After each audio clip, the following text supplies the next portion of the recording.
மாண்புமிகு முதல்வர் விஜய் அவர்கள் நட்புக்கு இலக்கணமாக இருக்கிறார் என்பது நாட்டு மக்களுக்கு நன்றாக புரிகிறது, தெரிகிறது. ஆனால் அதே வேளையிலே தமிழ்நாட்டினுடைய முதலமைச்சராக வந்துவிட்டால் ஏதோ தமிழ்நாடே தனது அப்பன் வீட்டு சொத்தாகவும் தாத்தா வீட்டு சொத்தாகவும் வந்து விடுகிறதோ என்று நினைக்கிறாரோ மாண்புமிகு முதல்வர் விஜய் அவர்கள்.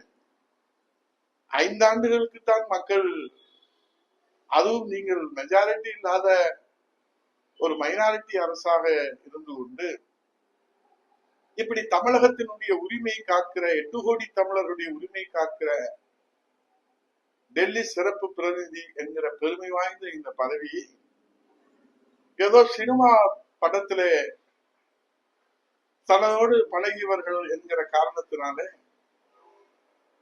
அவர்களுக்கு முக்கிய ரோல் தருவதை போல, முக்கிய கதாபாத்திரம் வழங்குவதை போல 8 கோடி தமிழர்களுடைய உரிமையை நிலைநாட்ட ஒரு தமிழர் கிடைக்கவில்லையா நம்ம முதல்வர் விஜய் அவர்களுக்கு?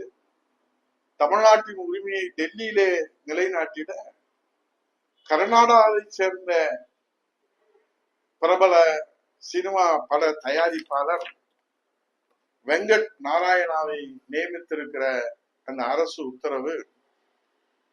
ஆனால் ஒன்று புரிகிறது, தன்னை வைத்து படம் எடுத்தவர்கள், தான் படத்தில் நடிப்பவருக்கு மேனேஜராக இருந்தவர்கள், தனக்காக இருந்த நட்பு வட்டாரத்தில் இருந்தவர்கள், ஜெகதீஷ் பழனிசாமி, ஜான் ஆரோக்கியசாமி, விஷ்ணு ரெட்டி, ராதன் பண்டிட், வெங்கட் நாராயணா, இப்படி எல்லோருக்கும் அரசு பதவி வழங்கிய மாண்புமிகு முதல்வர் விஜய் அவர்கள் நட்புக்கு இலக்கணமாகவும் உறவுக்கு இலக்கணமாகவும் இருக்கின்ற பிரபல திரைப்பட கதாநாயகியாக இருக்கிற திரிஷா கூட துணை முதல்வராக விரைவில் அறிவிப்பு வெளிவரலாம். ஏனால் ஜனநாயகத்தில எதுவும் நடக்கலாம். ஏனால் விஜய் அவர்கள் நட்புக்கு இலக்கணமானவர்.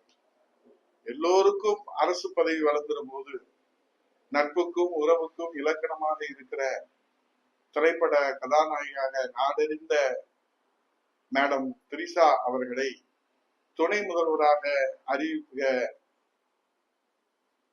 மாண்புமிகு முதல்வர் எப்போது வேண்டுமானாலும் அறிவிப்பை விடலாம் என்கிற அதிர்ச்சியிலே உறைந்து போயிருக்கிறது அன்னை தமிழகம்.